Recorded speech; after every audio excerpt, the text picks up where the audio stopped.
నిన్ను చంపేయాలన్నంత కోపం వస్తుంది. అంత తప్పు పని నేనేం చేశానమ్మా? చూపిస్తాను, నీకు ప్రూఫ్ చూపిస్తాను.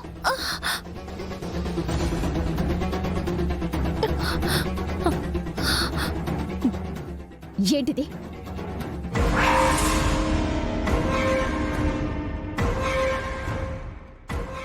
చెప్పు, మీరిద్దరూ కలిసి అంత దూరం ఏం పని మీద వెళ్లారు?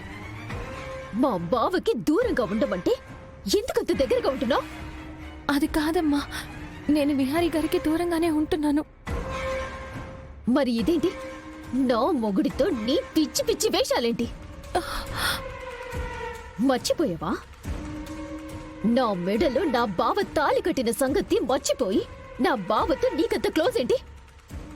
నీకు కొంచెమైనా సిగ్గుందా? నిన్ను ఇలా కాదే,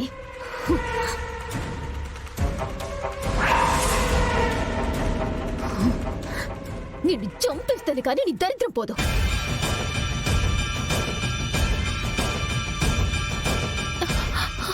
అమ్మా, ఒక్క నిమిషం నా మాట వినండి. ఏంటే? ఏం చెప్తావు?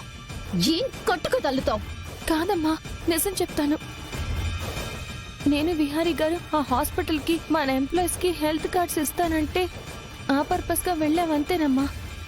నాకు తెలిసే నువ్వు ఇలాంటి కహానీలు చెప్తావని. అయ్యో అమ్మా, నేను చెప్తుంది నిజం. ఒక్క నిమిషం.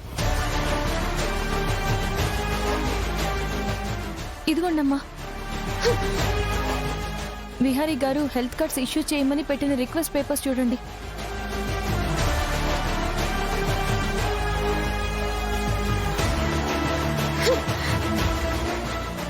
నీకు ఇప్పటికే చాలాసార్లు చెప్పాను, ఇదే లాస్ట్ అండ్ ఫైనల్ వార్నింగ్. ఇంకొకసారి నా బావకి నిన్ను దగ్గరగా చూస్తే అదే నీ చివరి రోజు.